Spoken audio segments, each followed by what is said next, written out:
الحمد لله رب العالمين، الصلاة والسلام على سيد الأنبياء والمرسلين وعلى آله الطيبين الطاهرين وأصحابه الراشدين المهديين. أما بعد فأعوذ بالله من الشيطان الرجيم. بسم الله الرحمن الرحيم. اهدنا الصراط المستقيم صراط الذين أنعمت عليهم غير المغضوب عليهم ولا الضالين.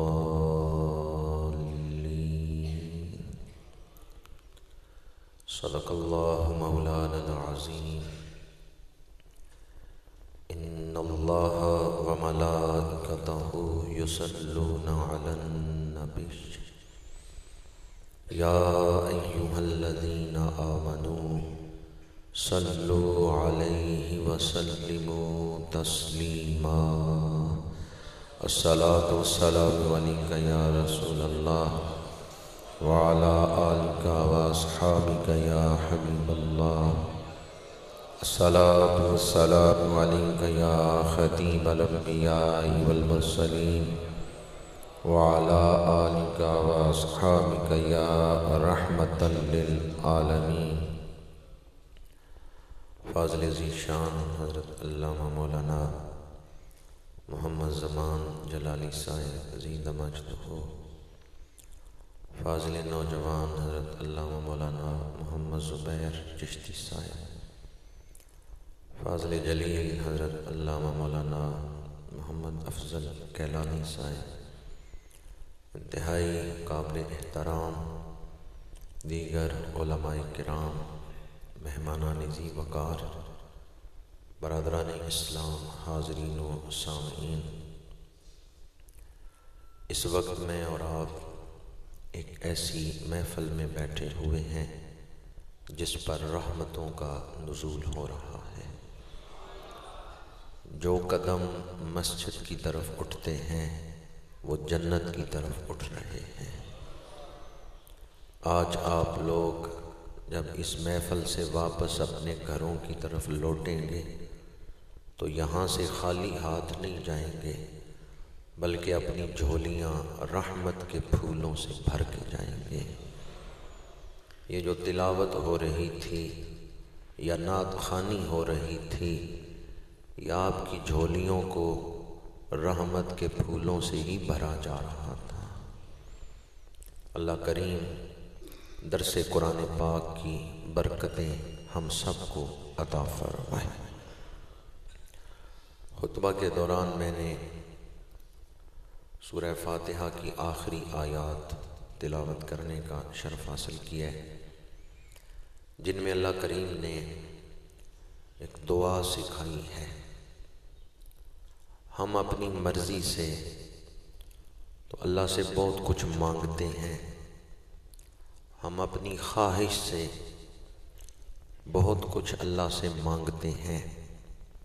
پروردگار رزق عطا کر، پروردگار رزق میں برکتیں عطا کر، اولاد دے، مال دے، عزت دے، منصب عطا کر، سکون عطا کر، اتفاق عطا کر. ہم اپنی مرضی سے تو بہت کچھ اللہ سے مانگتے ہیں. کبھی اس سے بھی پوچھا ہے کہ تیری رضا کیا ہے، ہم تجھ سے کیا مانگیں؟ تو کیا چاہتا ہے کہ ہم کیا شے تجھ سے طلب کریں؟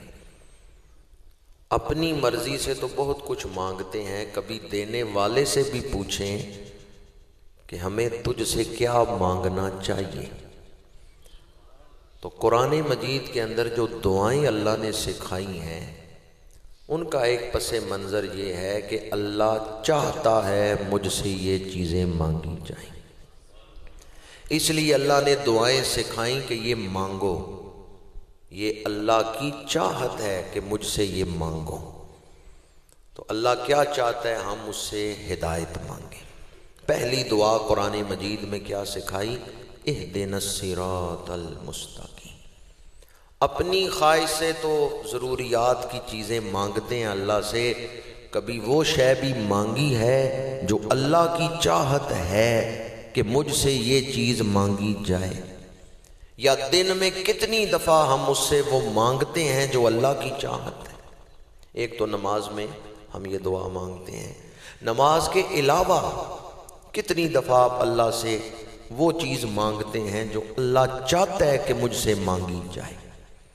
پہلی دعا قرآن مجید میں کیا ہے؟ اہدنا الصراط المستقیم۔ اللہ کیا چاہتا ہے؟ مجھ سے مانگو، کیا چیز مانگو؟ ہم اپنی مرضی سے دولت مانگتے ہیں، دولت مل گئی، ہدایت نہیں ملی، وہ دولت جنت میں لے کے جائے گی دوزخ لے کے جائے گی؟ اپنی مرضی سے ہم مانگتے ہیں منصب دے، اونچا رتبہ دے، اللہ نے منصب دے دیا، ہدایت نہیں دی، منصب دے دیا، وہ منصب جو ہدایت کے بغیر ملا ہے وہ جنت میں لے کے جائے گا یا دوزخ میں لے کے جائے گا؟ دولت ملے ہدایت نہ ملے تو انسان قارون بنتا ہے، اور دولت کے ساتھ ہدایت ملے تو عثمان ابن عفان بنتا ہے۔ منصب ملے، بادشاہت ملے، ہدایت نہ ملے تو انسان فرعون بنتا ہے، نمرود بنتا ہے، اور اگر منصب کے ساتھ ہدایت ہو تو صدیق اکبر بنتے ہیں، فاروق اعظم بنتے ہیں۔ تو تمام نعمتیں جو ہم مانگتے ہیں ہدایت کے بغیر، یہ نعمتیں ہمیں دوزخ میں لے جائیں گی، اور اگر ہدایت مل گئی تو پھر یہ نعمتیں جنت میں لے جائیں گی۔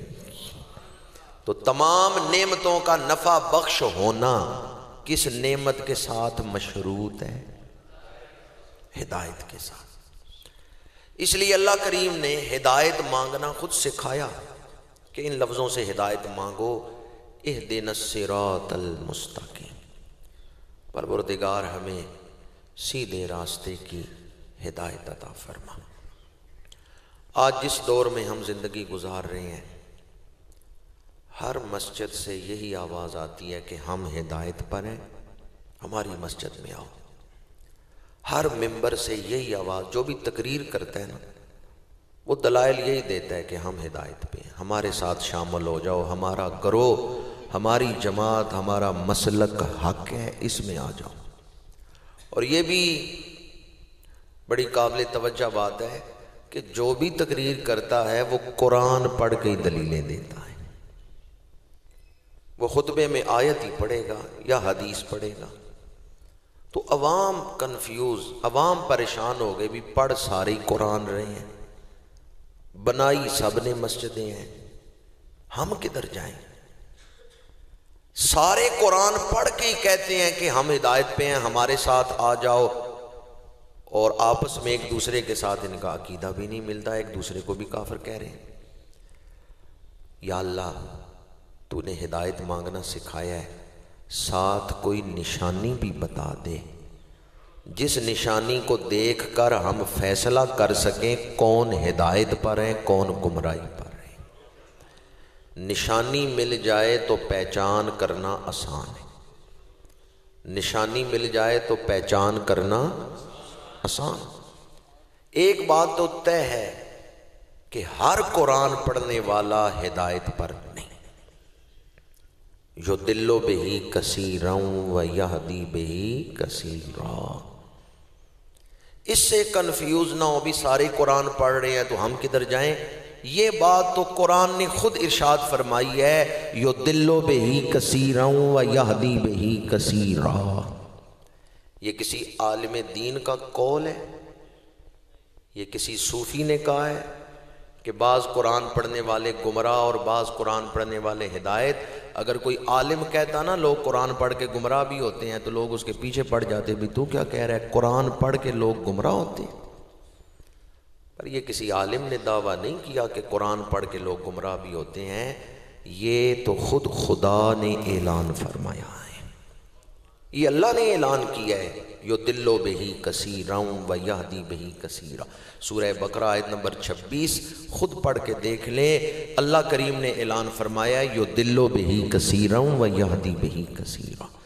اس سے ثابت ہو گیا کہ ہر قرآن پڑھنے والا ہدایت یافتہ نہیں، جو بھی قرآن پڑھ کے دلیلیں دے رہا ہو ضروری نہیں کہ وہ ہدایت پر ہو۔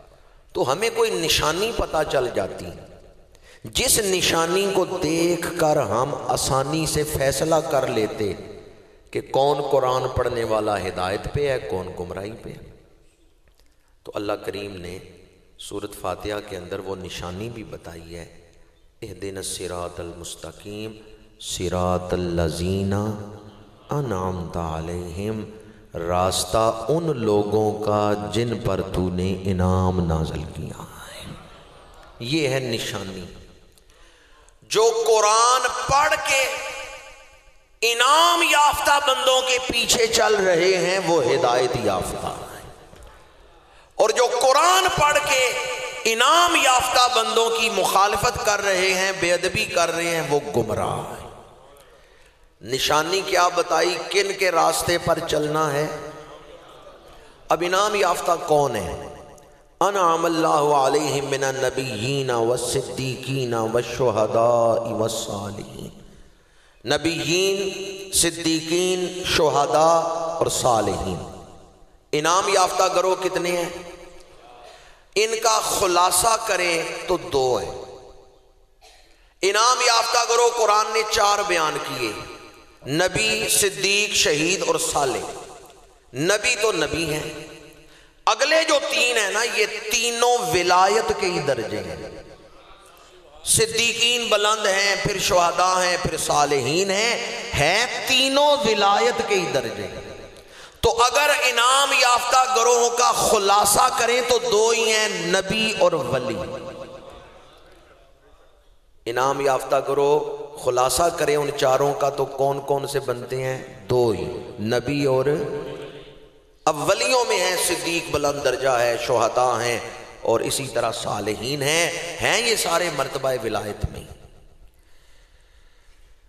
اب دوبارہ آیت کا ترجمہ کریں، اہدنا الصراط المستقیم، پروردگار سیدھے راستے کی ہدایت عطا فرما، صراط الذین انعمت علیہم، راستہ نبیوں اور ولیوں کا۔ سمجھ گئے میں کیا تفسیر کر رہا ہوں؟ راستہ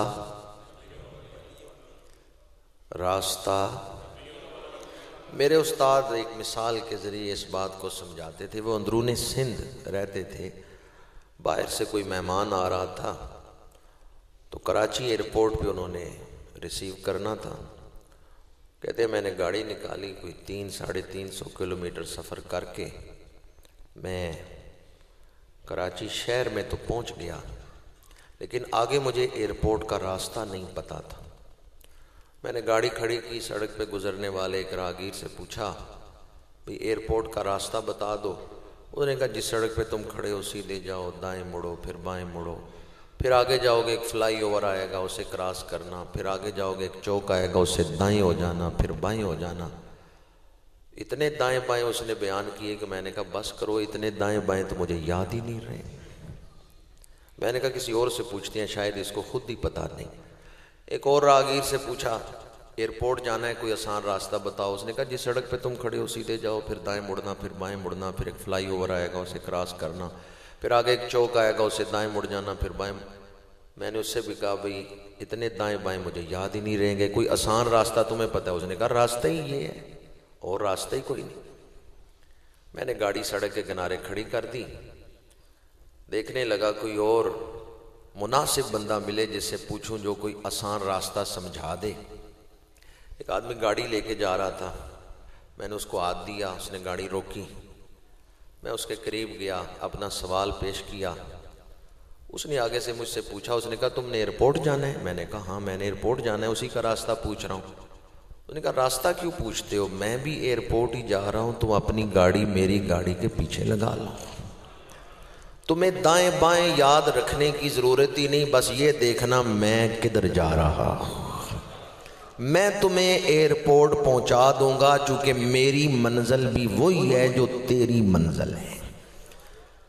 اب دیکھیں ایسا رہنما مل جائے جو اسی منزل پہ لے جائے، دائیں بائیں پوچھنا ہی نہ پڑے، تو اللہ کا انعام ہے یا نہیں؟ ذالک الفضل من اللہ۔ جہاں قرآن نے کہا نا حسن اولئک رفیقا، کہ انعام یافتہ بندوں کی سنگت یہ بڑی اچھی سنگت ہے، وہیں فرمایا ذالک الفضل من اللہ، جس پہ اللہ فضل کرتا ہے اسے اچھا رہنما عطا کر دیتا ہے، اسے اچھا راہبر عطا کر دیتا ہے۔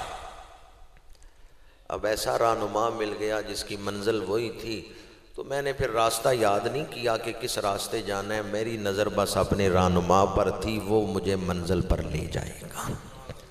مولانا روم نے اس بات کو بیان کیا ہے، پیر را بگزیں کے بے پیری سفر، ہست بس پر آفت و خوف و خطر۔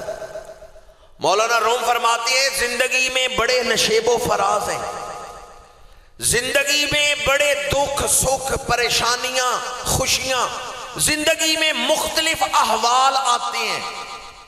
اگر چاہتے ہو کہ زندگی کامیاب ہو جائے تو پھر خود نہ راستے پہ چلو، اس کے پیچھے چلو جس پہ اللہ راضی ہو چکا ہے، اس کی رہنمائی میں زندگی گزارو، جس کے دل میں ایمان بھی ہے تقویٰ بھی ہے، جو راہ جانتا ہے اس کی اتباع کرو، خود بھی وہ انعام یافتہ ہے، تمہیں بھی انعام یافتہ بنا دے گا۔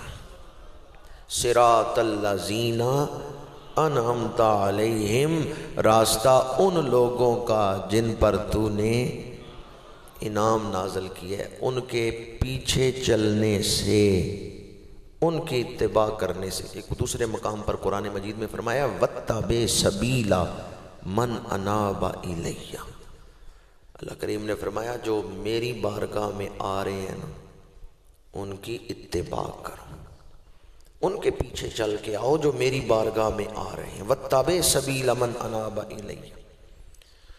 میں ایک دفعہ پنڈ دادن خان جا رہا تھا تو حیدر رسول پہنچا، رات کا وقت تھا، عشاء کے بعد پولیس والوں نے روک لیا۔ میں نے انہیں بتایا کہ محفل میلاد ہے، پنڈ دادن خان جانے اور سفر بھی کافی ہے، تو تم نے حیدر رسول پہ روک لی ہے۔ انہوں نے کہا کہ ہم آپ کو روک نہیں رہے، صرف اس لیے کچھ دیر روکا ہے کہ آگے جو سفر شروع ہو رہا ہے، یہ تھوڑا سا سفر جو پہاڑی ہے یہ خطرناک ہے، پچھلے دنوں ڈاکوؤں نے مسافروں کو لوٹا ہے، تو اب ہم نے یہ طریقہ بنایا ہے کہ جب بھی کوئی گاڑی آتی ہے ہم روک لیتے ہیں، اور جب تک 8-10 گاڑیاں کٹھی نہ ہو جائیں ہم انہیں جانے نہیں دیتے، تو آپ رک جائیں، جب 8-10 گاڑیاں ہو جائیں گی آگے ہم پولیس والی گاڑی لگائیں گے اور مسافروں کو اس خطرناک راستے سے گزار کے آئیں گے۔ میں رک گیا، مسافروں کی گاڑیاں آتی رہیں، کوئی 10-12 گاڑیاں کٹھی ہو گئیں، تو پولیس والوں نے اپنی گاڑی آگے لگا لی، وہ نیلی بتی والی گاڑی آگے تھی، پیچھے مسافروں کا قافلہ۔ رات کا وقت تھا، عشاء کے بعد اندھیرا بھی شدید تھا، رستہ بھی خطرناک جیسے انہوں نے ڈرایا تھا، لیکن دل میں پریشانی کوئی نہیں تھی، اس لیے کہ پولیس کی گاڑی آگے تھی، ہم اس کے پیچھے تھے، آگے پولیس کی گاڑی تھی۔ اس دن ایک مسئلہ سمجھ آیا جو آپ کو بتا رہا ہوں، آگے پولیس کی گاڑی ہو، خطرناک راستے سے گزرتے ہوئے بھی مسافر پریشان نہیں ہوتے، کیوں؟ وہ کہتے ہیں محافظ آگے ہیں، اسلحہ ان کے پاس ہے، اگر کوئی ڈاکو آئے بھی تو یہ روک لیں گے۔ میں سوچنے لگا جو پولیس کی گاڑی کے پیچھے چل رہا ہو وہ تو ڈاکوؤں سے نہیں ڈرتا، تو جو چل ہی داتا گنج بخش کے پیچھے رہا، جو چل ہی غوث اعظم کے پیچھے رہا، جس کے آگے پولیس کی گاڑی چل رہی ہے وہ تو اطمینان میں ہے، تو جس کے آگے غوث اعظم چل رہی ہے، جس کے آگے خواجہ معین الدین چشتی اجمیری چل رہے ہیں، جس نے ہاتھ دیا امام ربانی کے ہاتھ میں، علامہ اقبال نے لکھا وہ ہند میں سرمایہ ملت کا نگہباں، اللہ نے بر وقت کیا جس کو خبردار، گردن نہ جھکی جس کی جہانگیر کے آگے، ہے جس کے نفس گرم سے گرمی احرار، جس نے اپنا ہاتھ ہی ایسے کاملوں کے ہاتھ میں دیا ہو، پھر شیطان لاکھ حملہ کرتا رہے اس مومن کے ایمان کو برباد نہیں کر سکتا۔ مولانا روم کا بڑا مشہور زمانہ شعر ہے، یک زمانہ صحبت با اولیاء، بہترا 100 سالہ طاعت بیریا۔ اس کی تشریح کرتے ہوئے حاجی امداد اللہ مہاجر مکی نے فرمایا، مولوی اشرف علی تھانوی نے تشریح لکھی ہے جو حاجی امداد اللہ مہاجر مکی نے بیان کی تھی، کتاب کا نام ہے کلید مثنوی۔ حاجی امداد اللہ مہاجر مکی فرماتے ہیں مولانا روم نے یہ کیا لکھا کہ ایک طرف 100 سال کی عبادت، دوسری طرف ولی کامل کی محفل میں گزارا ہوا ایک لمحہ، یہ ایک گھڑی، یہ ایک محفل کی حاضری 100 سال کی عبادت سے افضل کیسے ہو گئی؟ اس لیے کہ 100 سال عبادت کر لو، خطرہ ہے کہ شیطان آخری وقت کہیں ایمان نہ چھین لے، شیطان کہیں ایمان نہ چھین لے، کوئی ایسا وسوسہ ڈالنے میں وہ کامیاب نہ ہو جائے کہ ایمان برباد ہو جائے۔ 100 سال عبادت کر کے بھی ایمان کے ضائع ہونے کا خطرہ ہے، لیکن اگر دل میں ولیوں کی محبت ہے، شیطان 1000 کوشش کرتا رہے دل سے ایمان نہیں نکال سکتا۔ ولیوں کی محبت کا کم از کم فائدہ یہ ہے کہ جب انسان دنیا سے جاتا ہے کلمہ پڑھتے ہوئے جاتا ہے۔ حاجی امداد اللہ مہاجر مکی فرماتے ہیں اس لیے مولانا روم نے لکھا یک زمانہ صحبت با اولیاء، بہتر 100 سالہ طاعت بیریا۔ جب تم اللہ والوں سے محبت کرتے ہو اس کی برکت یہ ظاہر ہوگی، مرتے دم زبان پہ کلمہ جاری ہو جائے گا۔ اللہ تعالی ہمیں اپنے بندوں کی محبت عطا فرمائے۔ درس قرآن میں بیٹھے ہیں تو ایک اور آیت اسی موضوع پر، اب تک تو میں نے اہمیت بتائی، اب ایک فضیلت بتا رہا ہوں۔ ایک فضیلت عرض کی کہ ایمان پر خاتمہ، ایک اور فضیلت اس کی اللہ جس پہ رحمت کرتا ہے اس کے دل میں ولیوں کی محبت پیدا کر دیتا ہے۔ اولیاء کی محبت یہ اس بات کی نشانی ہے اللہ میرے دل پہ رحمت فرما رہا ہے۔ ان الذین آمنوا وعملوا الصالحات سیجعل لهم الرحمن ودا۔ بے شک وہ لوگ جو ایمان لائے، انہوں نے نیک اعمال کیے، ان قریب رحمان ان کے لیے محبت بنائے گا۔ کون محبت بنائے گا؟ اچھا یہ نہیں فرمایا کہ وہ لوگ جو ایمان لائے انہوں نے نیک اعمال کیے ان کے دلوں میں ایک دوسرے کی محبت پیدا ہو جائے گی، یہ نہیں فرمایا محبت پیدا ہو جائے گی، بلکہ فرمایا سیجعل لهم الرحمن، رحمان فاعل ہے، یہ محبت رحمان پیدا کرے گا۔ سمجھ رہے ہیں میں کیا نقطہ عرض کر رہا ہوں؟ ایک ہے محبت پیدا ہو جانا، ایک ہے اللہ کہے کہ میں محبت پیدا کروں گا۔ ان الذین آمنوا وعملوا الصالحات یہ بندے کا عمل ہے۔ سیجعل لهم الرحمن ودا یہ اللہ کا عمل ہے، یہ رحمان کا عمل ہے۔ دلوں میں ولیوں کی محبت پیدا ہو، یہ کون پیدا کرتا ہے؟ خود بخود پیدا ہو جاتی ہے۔ قرآن نے کہا سیجعل لهم الرحمن ودا، فاعل رحمان ہے، یعنی یہ محبت اللہ پیدا کرتا ہے۔ اب جو اس محبت پہ اعتراض کر رہا ہے وہ کس کے فعل پہ اعتراض کر رہا ہے؟ ایک اور نقطہ عرض کر رہا ہوں اسی آیت سے، سیجعل مضارع پہ سین آ جائے وہ مضارع کو مستقبل قریب کے معنی میں کرتا ہے، سوف آ جائے مستقبل بعید کے معنی میں کرتا ہے۔ مضارع میں حال اور مستقبل دونوں معنی پائے جاتے ہیں۔ سین آ جائے ان قریب مستقبل قریب، سوف آ جائے مستقبل بعید۔ وَلَسَوْفَ يُعْطِيكَ رَبُّكَ فَتَرْضَىٰ، آخرت میں اللہ آپ کو اتنا کچھ عطا کرے گا کہ آپ راضی ہو جائیں گے۔ مستقبل بعید کا ذکر ہے۔ بعض نے کہا کہ اس سے مراد ہے دوام، وَلَسَوْفَ يُعْطِيكَ رَبُّكَ فَتَرْضَىٰ، آپ کا دین ہمیشہ قائم رہے گا۔ تو سین آئے مستقبل قریب، یہاں سین کیوں لایا گیا؟ ان الذین آمنوا وعملوا الصالحات سیجعل، ایسا کیوں نہیں یجعل؟ سین کیوں آیا؟ ان الذین آمنوا وعملوا الصالحات یجعل لهم الرحمن ودا۔ اگر آیت اس طرح ہوتی تو پھر بھی معنی یہی تھا کہ رحمان ان کے لیے پیدا کرتا ہے، پیدا کرے گا۔ سین کیوں لایا گیا؟ سیجعل۔ ہر مدعی ایمان متمنی محبت نہ ہو، پہلے ایمان کو کمال تک پہنچا لو، پہلے عمل میں استقامت پیدا کر لو۔ جب ایمان کامل ہوگا، عمل میں استقامت ہوگی، اللہ تمہیں لوگوں کا محبوب بنا دے گا۔ اور تیسرا نقطہ جس پر میں بات عرض کر رہا تھا، ان الذین آمنوا وعملوا الصالحات سیجعل لهم الرحمن، یہ نہیں فرمایا سیجعل لهم اللہ کہ اللہ محبت پیدا کرے گا، بلکہ فرمایا رحمان محبت پیدا کرے گا۔ دونوں نام اللہ کے ہیں، لیکن یہاں لفظ اللہ کے بجائے رحمان کا لفظ کیوں استعمال کیا ہے؟ اس لیے کہ جو مضمون تھا وہ اللہ کی رحمت کا مضمون تھا۔ جس دل میں ولیوں کی محبت پیدا ہو اس پر اللہ کی رحمت ہوتی ہے، اس لیے یہاں لفظ بھی رحمان استعمال کیا ہے۔ سیجعل لهم الرحمن ودا، ان کے لیے رحمان محبت پیدا فرمائے گا۔ حب درویشاں کلید جنت است، دشمن ایشاں سزائے لعنت است۔ جس دل میں ولیوں کی محبت، اس پہ اللہ کی نظر کرم۔ جس دل میں ان کا بغض آ گیا، حدیث قدسی ہے، من عاد لی ولیا فقد آذنتہ بالحرب، اللہ کریم فرماتا ہے جس نے میرے ولی سے دشمنی کی میں رب اسے اعلان جنگ کرتا ہوں، اللہ اسے اعلان جنگ کر رہا۔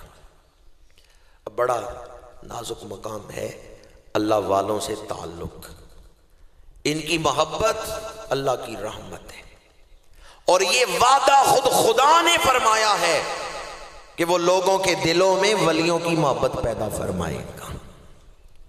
اگر اس آیت کی تفسیر آپ نے پڑھنی ہو تو تفسیر ضیاء القرآن پڑھ لیں، تفسیر روح البیان پڑھ لیں، تفسیر مظہری پڑھ لیں، جلالین پڑھ لیں، تفسیر قرطبی پڑھ لیں، تفسیر در منصور پڑھ لیں، تفسیر ابن کثیر پڑھ لیں، تفسیر کبیر پڑھ لیں، تفسیر ابن جریر پڑھ لیں۔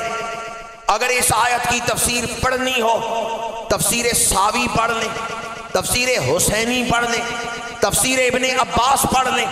لیکن اگر اس آیت کی تفسیر پڑھنی نہ ہو، اپنی آنکھوں سے تفسیر دیکھنی ہو تو حضرت داتا گنج بخش علی حجویری کا مزار دیکھ لیں، اجمیر شریف خواجہ معین الدین چشتی اجمیری کا دربار دیکھ لیں، سرہند شریف امام ربانی مجدد الف ثانی کا مزار دیکھ لیں، یا بریلی شریف اعلیٰ حضرت شاہ احمد رضا خان بریلی کا مزار دیکھ لیں، یا گولڑا شریف تاجدار گولڑا کا مزار دیکھ لیں۔ یہ جن ہستیوں کے نام میں نے لیے ان سب کے عرس اس مہینے میں منعقد ہوتے ہیں۔ خواجہ خواجگاں کا عرس رجب میں ہوتا ہے، باقی جن ہستیوں کے نام میں نے لیے ہیں ان سب کے عرس اسی مہینے میں ہوتے ہیں۔ ایک دوست مجھے کہنے لگے بھئی آستانے تو ہر ولی کے آباد ہیں، آپ داتا صاحب کا نام کیوں لیتے ہیں؟ کہ اس آیت کی تفسیر دیکھنی ہو تو داتا صاحب کا مزار جا کے دیکھ لیں۔ پوری دنیا میں ولیوں کے آستانے آباد ہیں، اس میں کوئی شک نہیں، پوری دنیا میں ولیوں کے آستانے آباد ہیں، پر عموماً دو سبب ہمیں نظر آتے ہیں۔ ایک تو یہ کہ اولاد ولی تھی تو بڑے بزرگوں کا فیض پھر اولاد کے ذریعے دنیا میں پھیلا، باپ ولی تھا، بیٹا ولی، پوتا ولی، پڑپوتا ولی، نسلوں کی نسلیں آگے ولایت، جتنے سجادہ نشین آتے رہے فیض پھیلتا رہا، وہ سارے ولی آتے رہے۔ اولاد سبب بنی بڑے بزرگوں کے فیض کے پھیلنے کا۔ دوسرا سبب ہے خلیفے، کہ گولڑا شریف والے خلیفہ ہیں سیال شریف والوں کے، سیال شریف والے تونسا شریف والوں کے، تونسا شریف والے مہار شریف والوں کے، مہار شریف والے خواجہ فخر الدین دہلوی کے۔ تو خلیفوں نے دنیا میں فیض پھیلا دیا۔ خواجہ محب النبی شاید کئی لوگوں نے آج نام سنا ہو کہ دہلی میں آپ کا مزار ہے، اس گناہگار نے حاضری دی آپ کے مزار پر دہلی میں۔ خواجہ محب النبی کا فیض دنیا میں پھیلا کس طرح؟ غلام فخر الدین دہلوی کا فیض، یہ خلیفہ ہی ہے، مہار شریف والے، تونسا شریف والے، کہ ان خلیفوں کے ذریعے دنیا میں فیض پھیل گیا۔ عموماً دو نسبتیں ہمیں نظر آتی ہیں، دو اسباب، ایک اولاد کے ذریعے فیض پھیلا، دوسرا خلیفوں کے ذریعے فیض پھیلا۔ داتا صاحب کی اولاد بھی کوئی نہیں، خلیفے بھی کوئی نہیں۔ سید علی حجویری سید الاولیاء، تاجدار تصوف و ولایت، نہ اولاد ہے کہ آپ کے اولاد کے ذریعے فیض پھیل گیا، نہ خلیفے ہیں کہ آپ کہیں کہ خلیفوں نے داتا صاحب کا ذکر عام کر دیا۔ وہاں خلیفے بھی کوئی نہیں، اولاد بھی کوئی نہیں، اور 1000 سال کے قریب عرصہ گزر چکا ہے، پونے 1000 سال۔ کوئی کلیم ہی نہیں یہ کرتا کہ میں داتا صاحب جا رہا ہوں، چونکہ میرے مرشدوں کا سلسلہ وہاں پہنچتا ہے، چونکہ میں وہاں بیعت ہوں تو اس لیے میں داتا صاحب حاضری دے رہا ہوں۔ کوئی کلیم ہی یہ نہیں کرتا، نہ ان کے خلیفے آگے نہ ان کی اولاد، پھر اتنی رونق کیوں ہے؟ پورا سال اتنا ہجوم کیوں ہے؟ یہ اللہ نے وعدہ کیا ہے جس کا اظہار رب نے آنکھوں کے سامنے رکھ دیا۔ اللہ جب کسی بندے کا ذکر کرتا ہے، کسی کو اپنا محبوب بناتا ہے، کسی سے محبت کرتا ہے، 10 سال نہیں 100 سال گزر جائیں اس کے مزار پہ پھر بھی لوگوں کا ہجوم رہتا ہے۔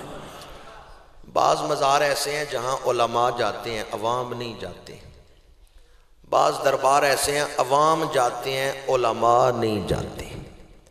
بعض مزار ایسے ہیں وہاں علماء بھی جاتے ہیں، عوام بھی جاتے ہیں، بادشاہ نہیں جاتے۔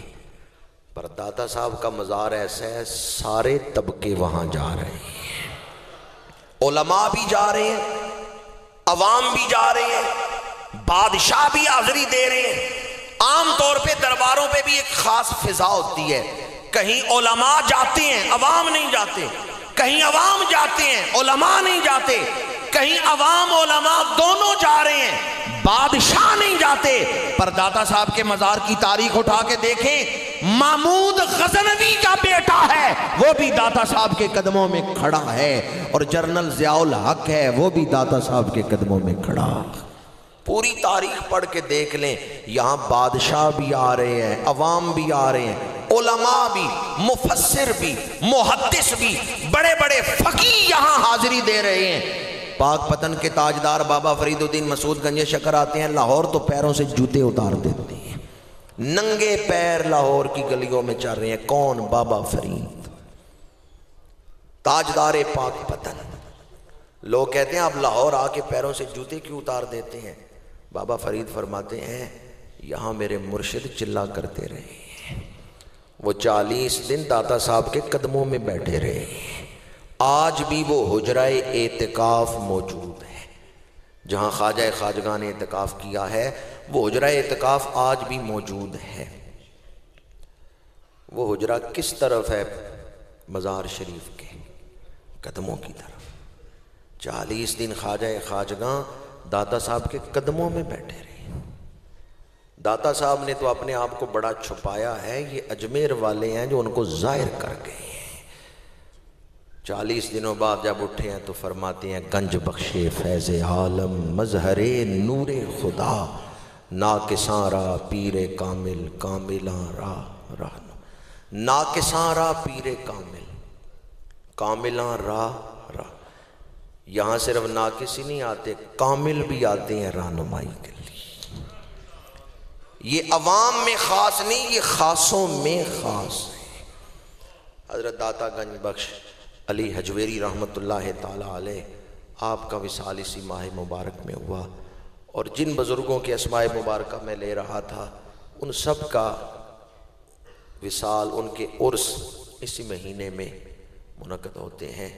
ان میں دوسری بہت بڑی ہستی حضرت سیدنا مجدد الفسانی رحمۃ اللہ تعالی علیہ، آپ لاہور تشریف لائے تو داتا صاحب کے مزار پہ حاضری دی، اور آپ نے فرمایا کہ داتا صاحب کا جو شہر ہے اس شہر کو ایسی حیثیت حاصل ہے جیسے جسم میں دل کی حیثیت ہے، جیسے جسم میں دل کی حیثیت ہے، یعنی یہاں سے فیض پورے بر صغیر میں پھیل رہا ہے۔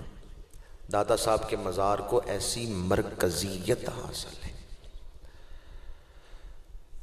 کوئی آنکھ والا ہی ہیرے کی قیمت جانتا ہے، نابینوں کو کیا پتا کہ داتا گنج بخش علی حجویری کون ہے۔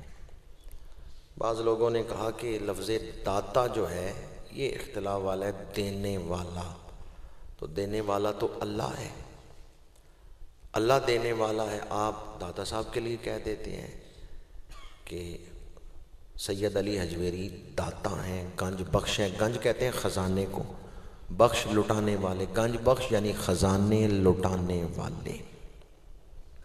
تو یاد رکھیں، جو لفظ اللہ کی ذات کے ساتھ خاص ہو وہ کسی دوسرے کے لیے نہیں بولا جا سکتا، لیکن جو لفظ اللہ کی ذات کے ساتھ خاص نہیں، جو اللہ کی ذات کے ساتھ خاص نہیں، وہ لفظ دوسروں کے لیے خود خدا نے قرآن میں استعمال کیا، وہ لفظ احادیث میں موجود مخلوق کے لیے۔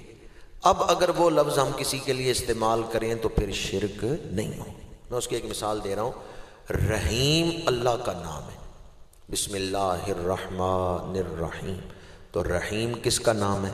اللہ کا۔ سورہ توبہ پڑھ کے دیکھیں، رحیم حضور کا نام ہے۔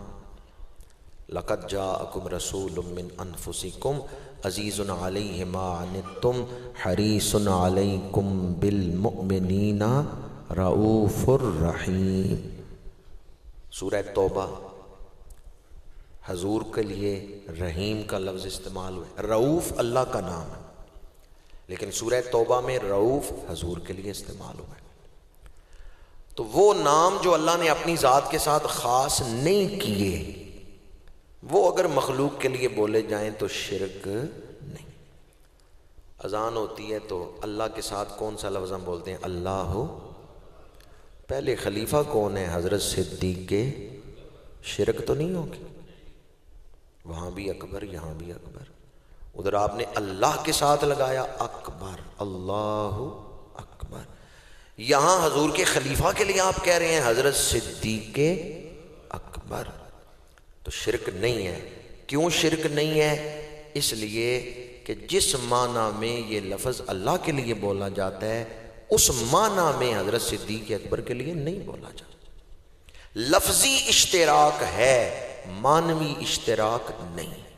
جب معنوی اشتراک نہیں تو پھر شرک نہیں۔ اسی طرح داتا کا لفظ جب اللہ کے لیے بولا جائے تو اور معنی ہے، جب حضرت سید علی حجویری کے لیے بولا جائے پھر اور معنی۔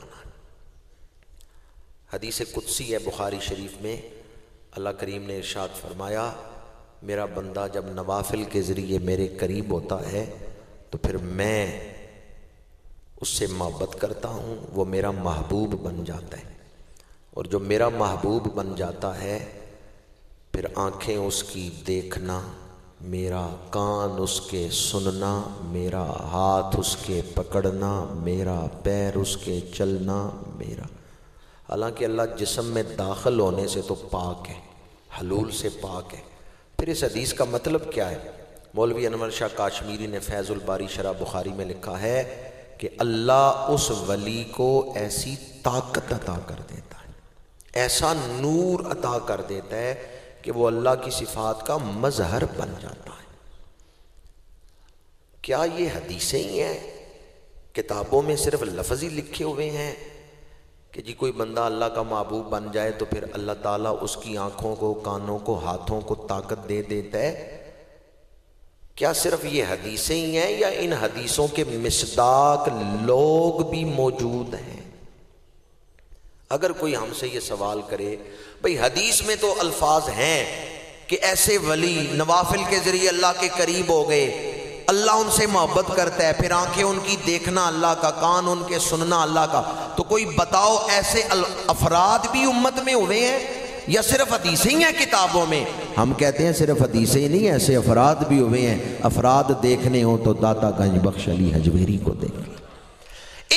حدیثوں کے مصداق دیکھنے ہو صحابہ کو دیکھ لو، تابعین کو دیکھ لو، کبار تبع تابعین کو دیکھ لو۔ ان حدیثوں کا مصداق دیکھنا ہو تو شہنشاہ بغداد کو دیکھ لو، بیٹھے بغداد میں ہیں اور فرماتے ہیں نظر تو الی بلاد اللہ جمعاً کخردلۃ علی حکم اتصالی، میں دنیا کے تمام شہروں کو ہتھیلی پہ اس طرح دیکھتا ہوں جس طرح رائی کا دانہ ہوتا۔ یا پھر حضرت داتا صاحب کو دیکھیں، لاہور تشریف لائے، مسجد بنائی۔ لاہور میں پہلے سے اسلام آ چکا تھا لیکن اسلام غالب نہیں تھا، چند مسلمان تھے، حضرت حسام الدین اور حضرت میرا زنجانی پہلے آ چکے تھے لاہور میں، لیکن چند لوگ مسلمان تھے، باقی اکثریت غیر مسلموں کی تھی۔ آتش پرست بھی تھے، سورج کی پوجا کرنے والے بھی تھے اور بت پرست بھی تھے۔ داتا صاحب نے مسجد بنائی، مسلمانوں نے کہا کہ اس کا قبلہ رخ ٹھیک نہیں ہے، تو داتا صاحب نے فرمایا ہم نے تو اپنی دانست کے مطابق ٹھیک رکھا ہے، جسے شک ہو وہ آ جائے اور ذرا محراب کے سامنے کھڑے ہو کے دیکھے کعبہ سامنے نظر آ رہا ہے یا نہیں نظر آ رہا۔ اب جو بھی سامنے آ کے محراب کے سامنے کھڑا ہو کے دیکھتا ہے، کھڑا لاہور میں ہے، نظر بیت اللہ پر پڑ رہی۔ اللہ کا ولی جب توجہ دے تو اپنی آنکھیں نہیں، دوسروں کی آنکھوں کو بھی روشنی عطا کر دیتا، دوسروں کی آنکھوں کو بھی نور عطا کر دیتا۔ اولیاء کی توجہ، اس توجہ کی برکت سے باطن صاف ہو جاتا ہے، دل کی آنکھیں روشن ہو جاتی ہیں اللہ والوں کی توجہ سے۔ علم ہو، اولیاء کی صحبت نہ ہو تو علم پھر شیطانی رنگ میں رنگا جاتا ہے۔ شیطان کے پاس بھی علم بڑا تھا، تربیت نہیں تھی، فیض نہیں تھا۔ علم پردے اٹھا بھی دیتا ہے، پردے گرا بھی دیتا ہے۔ معرفت راستے روشن کرتی ہے اور فیض مسافر کو منزل تک پہنچا دیتا ہے۔ خالی علم ہو، تربیت نہ ہو، کسی مرد کامل کی صحبت نہ ہو تو پھر علم پہ رنگ نہیں چڑھتا۔ وہ علم پھر شیطانی رنگ میں، غرور و تکبر میں مبتلا کر کے انسان کو دوزخ کی طرف لے جاتا ہے۔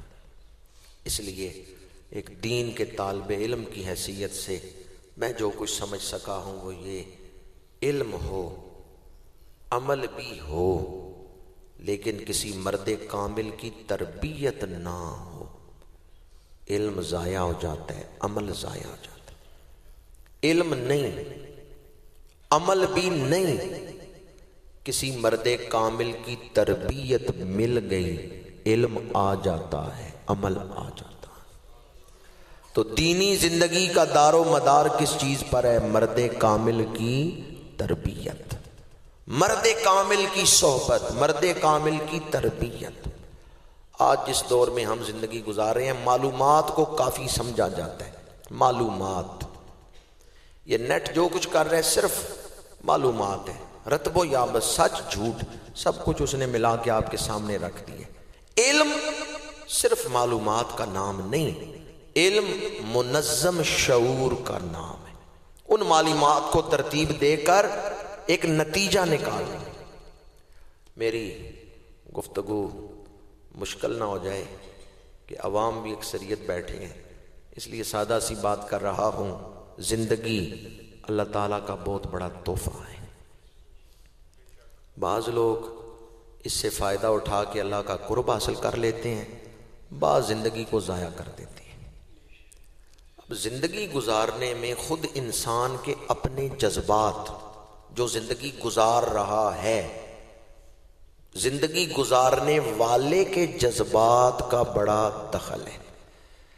اگر زندگی گزارنے والے کے جذبات مثبت ہیں تو زندگی خوبصورت ہے، اگر زندگی گزارنے والے کے جذبات ہی منفی ہیں تو پھر زندگی کی خوبصورتی، رانائی ختم ہو جائے گی، کیونکہ جو زندگی گزار رہا ہے اس کے جذبات منفی ہیں، تو وہ خود اپنا نقصان کر رہے، اپنے دن رات کو ضائع اور برباد کر رہے، اور اللہ کی دی ہوئی نعمتوں کو ضائع اور برباد کر رہا ہے۔ آپ کو اللہ نے زندگی دی، اپنے رویے ضرور دیکھیں، میرا رویہ مثبت ہے کہ منفی۔ زندگی میں دکھ تو رہیں گے، پریشانیاں تو رہیں گی، آپ ان سے تو نکل نہیں سکتے چونکہ زندگی آزمائش۔ مثبت رویہ مشکلات میں بھی زندگی کو خوبصورت بنا دے گا، منفی رویہ زندگی کی خوبصورتیوں کو بھی مشکلات بنا کے پیش کرے گا۔ بعض لوگ بڑے آرام میں ہیں، اللہ نے ان کو بڑی نعمتیں دی ہوئی ہیں، لیکن ان کے دل میں سکون نہیں۔ کیوں؟ ان کا رویہ جو ہے وہ نیگیٹو، ان کے رویے منفی ہیں۔ زندگی میں جو کچھ اللہ نے دے رکھا ہے اس سے بھی وہ خوشی حاصل نہیں کر پائے، منفی رویے کی وجہ سے۔ یہ ضرور دیکھنا ہے کہاں میں خود اپنے آپ کو قتل کر رہا ہوں، کہاں میں خود اپنے آپ کو نقصان پہنچا رہا ہوں۔ اس میں انسان کے جذبات، انسان کا رویہ جو ہے وہ اثر انداز ہوتا ہے۔ اللہ والے وہی کہلاتے ہیں بظاہر بیٹھے ہوئے بوریے پہ ہیں، بادشاہ ان کے پاس دعا کروانے آ رہے ہیں۔ اب انسان حیران ہو جاتا ہے کہ وہ تخت پر بیٹھا ہے، یہ بوریے پہ بیٹھے ہیں، اس کے پاس کون سی چیز ہے جو نہیں ہے اور ان سے مانگنے آ رہا ہے۔ ان کا تعلق اپنے رب کے ساتھ جڑا، جو ہدایت قرآن نے دی وہ انہوں نے اپنے سینے میں رکھی۔ قرآن نے جس راستے پہ چلنے کا حکم دیا انہوں نے وہ راستہ اپنایا۔ وہ مثبت رویے جو قرآن نے عطا کیے، عزم سمین، توکل علی اللہ، خشیت، تقوی، یہ چیزیں انہوں نے اپنائی۔ سنت رسول کی اتباع، محبت رسول، عشق رسول، ان چیزوں نے زندگی میں رنگ بھر دیے۔ اور جس نے منفی رویے اپنائے، حسد، بغض، کینہ، دنیا پرستی، جس نے یہ چیزیں اپنا لی پھر اس کی زندگی میں خوبصورتی ختم ہو گئی، رعنائیاں ختم ہو گئی۔ اللہ والے وہ ہیں جنہوں نے قرآن کی روشنی میں مثبت رویے اپنا لیے، جن کو اپنانے کا قرآن نے حکم دیا تھا، اور وہ منفی رویے جو خود انسان کو ہی برباد کرتے ہیں ان سے اپنے آپ کو بچایا۔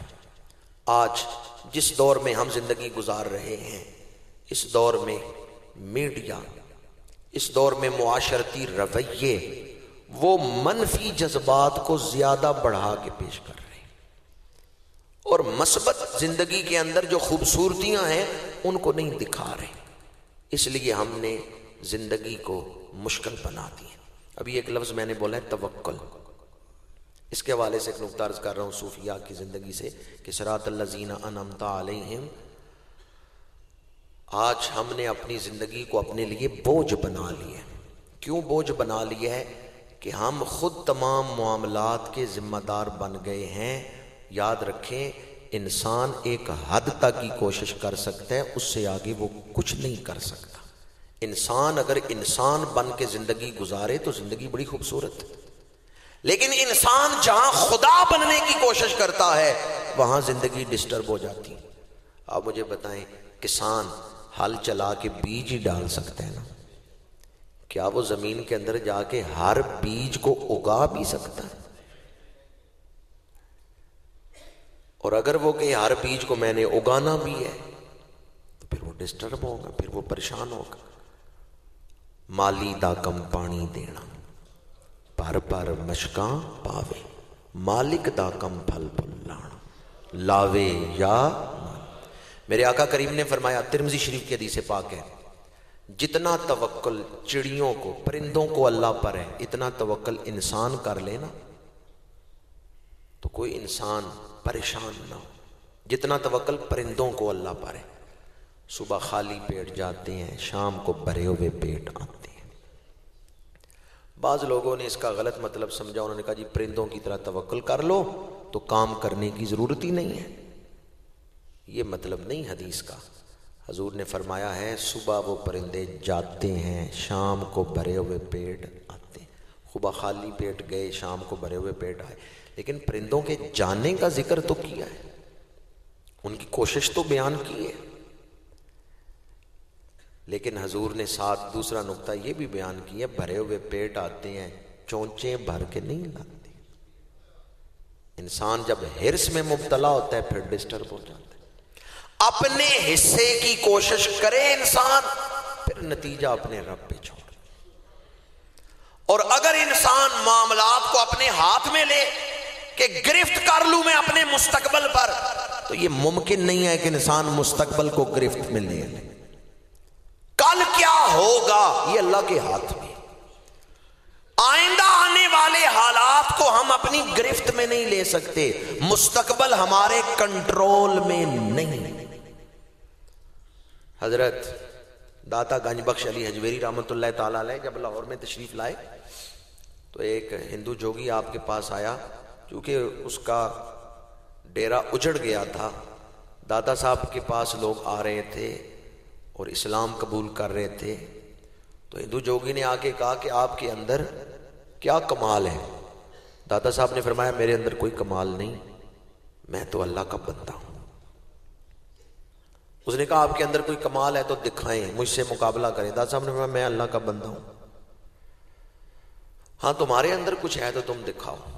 اس نے بازو پھیلائے، ہوا میں پرندوں کی طرح اڑنا شروع کر دیا. میں آپ کی خدمت میں جو عرض کرنا چاہتا تھا، دادا صاحب نے کیا فرمایا؟ میں اللہ کا دعویٰ نہیں کیا، عاجزی کا اظہار کیا. میں اللہ کا.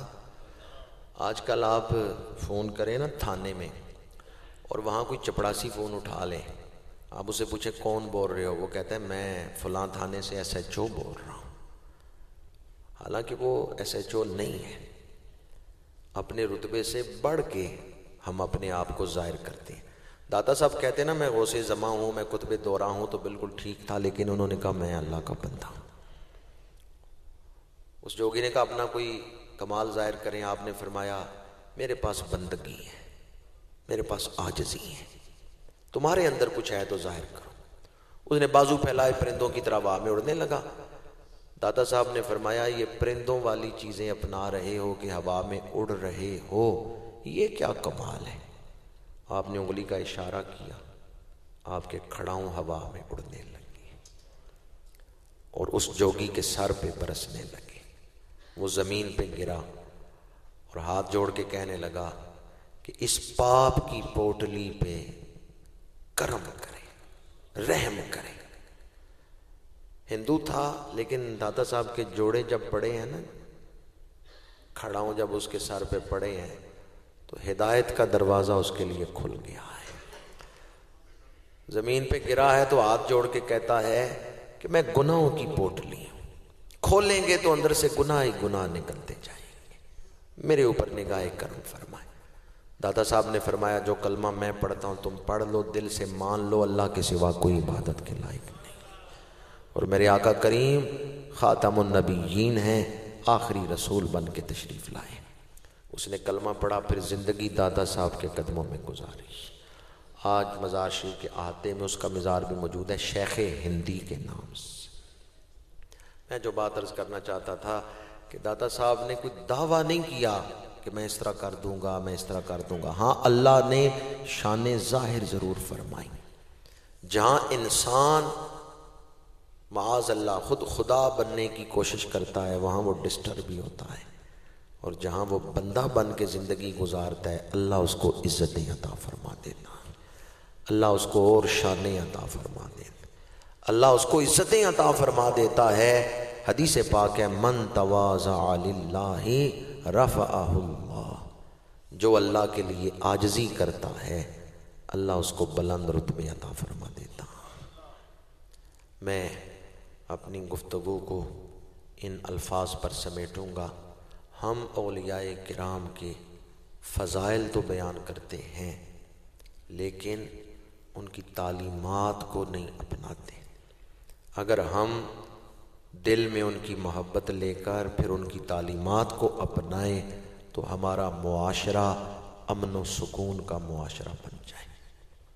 اولیاء کرام نے پسے ہوئے طبقے سے محبت کی، اولیاء کرام نے محبتیں بانٹی، اولیاء کرام نے خلق محمدی کا نمونہ دنیا کو دکھایا. کفرستان میں آئے اور اسلام کے جھنڈے بلند کر دیے. آج ہم اسلامی ملک میں رہتے ہیں اور ہمارے لیے دین کا کام کرنا مشکل ہے. وہ کیسے جڑیں تھے جو آئے کفرستان میں اور پھر اس کو پاکستان بنا دیا، پھر اس کو اسلامی مرکز بنا دیا ہے۔ مسجدیں آئے تو شہر میں ایک مسجد بھی نہیں، بیٹھے تو شہر میں ہزاروں مسجدیں بنوا۔ خواجہ اجمیری اجمیر شریف گئے ہیں تو اجمیر میں کتنی مسجدیں تھیں؟ کوئی مسجد نہیں، درخت کے نیچے ڈیرا لگایا، لیکن پھر کتنی مسجدیں ان کی نگاہ سے بن گئی۔ یا آج کتنے مدارس، کتنی مسجدیں ان کی نسبت سے چل رہی۔ وہ مرد تھے، وہ جڑیں تھے، کفرستان میں بیٹھے اور پھر اللہ کے دین کا پرچم انہوں نے بلند کیا۔ اور ہم اسلامی ملک میں رہیں اور پھر ہم کہیں جی دین کا کام کرنا بڑا مشکل ہے، دین کا کام کرنا بڑا مشکل ہے۔ ہمیں اولیاء کے فضائل کا اعتراف ہے، لیکن ہم ان کی تعلیمات کو نہیں اپناتے۔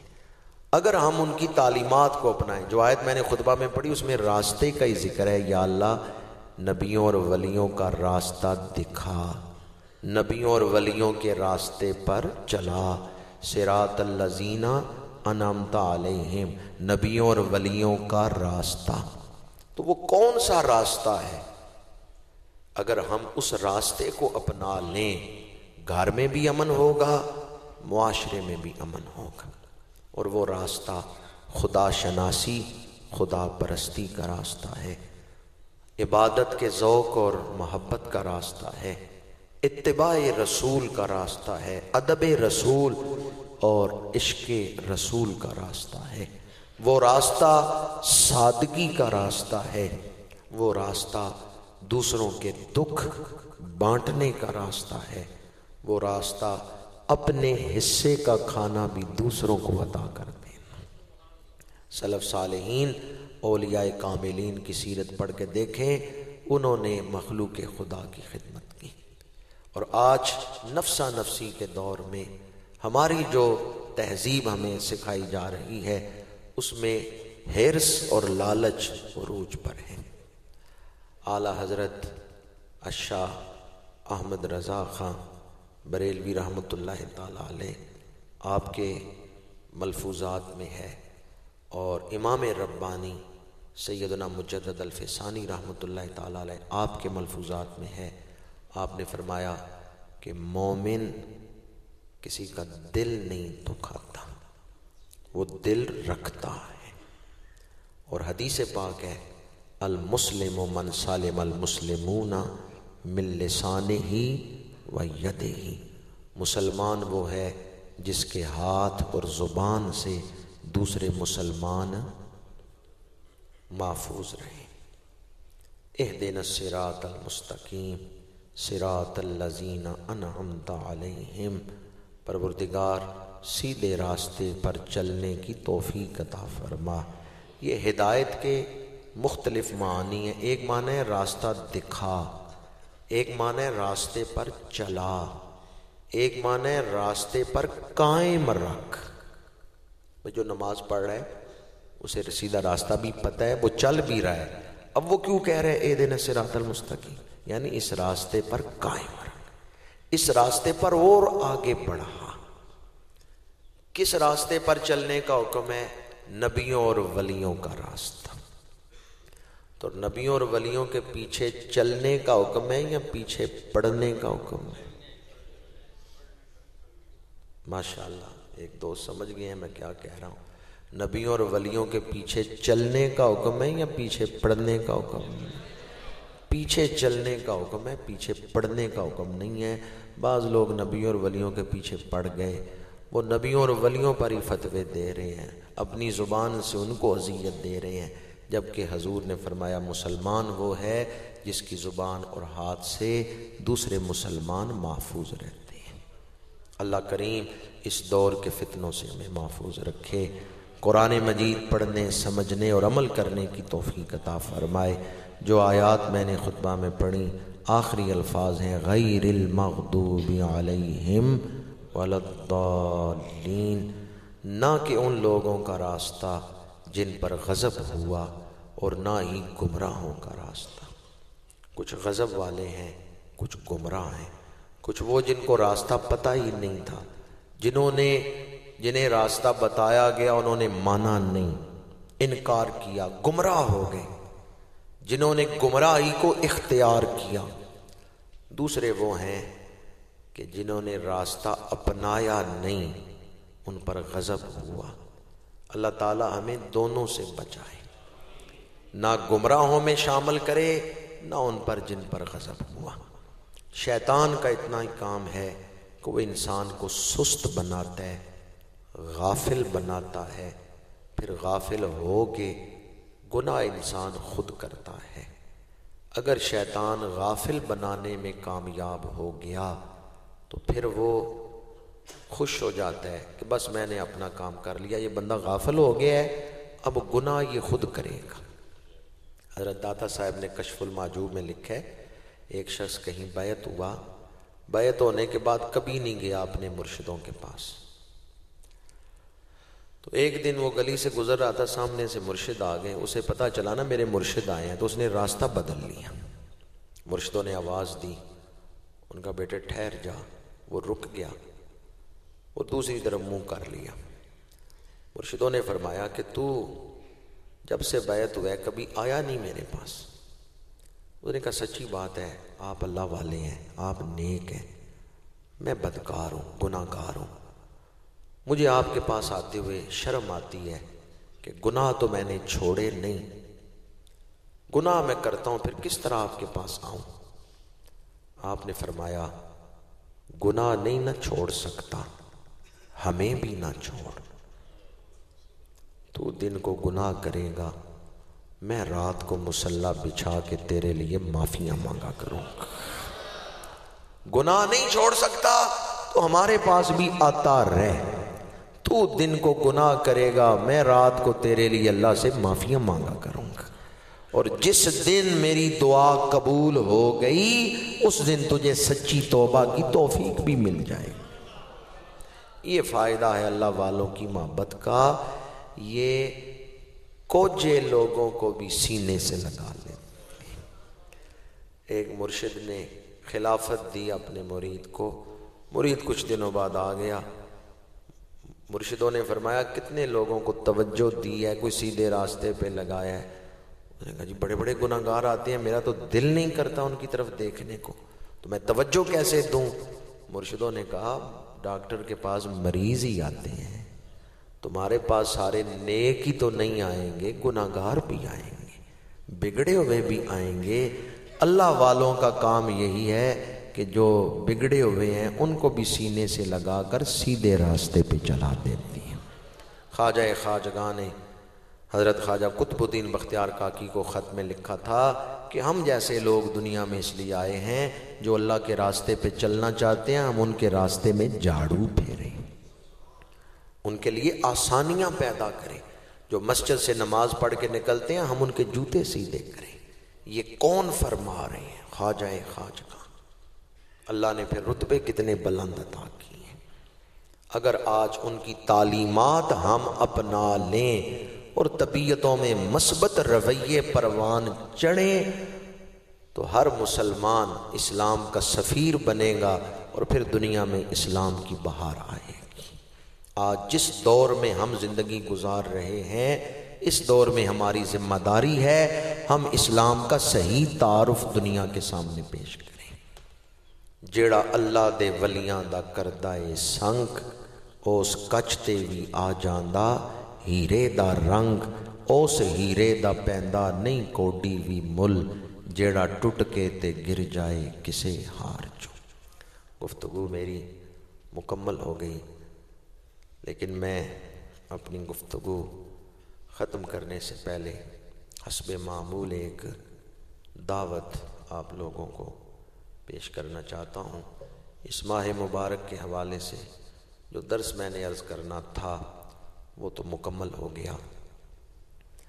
جو عرض آپ کی خدمت میں کرنا چاہتا تھا کہ آستانہ علیہ باولی شریف پہ سالانہ عرس پاک 4 دسمبر بروز اتوار منعقد ہو رہا ہے، جس میں ملک بھر سے علماء مشائخ تشریف لائیں گے۔ ہر سال یہاں سے بہت سارے احباب عرس پاک میں شامل ہوتے ہیں۔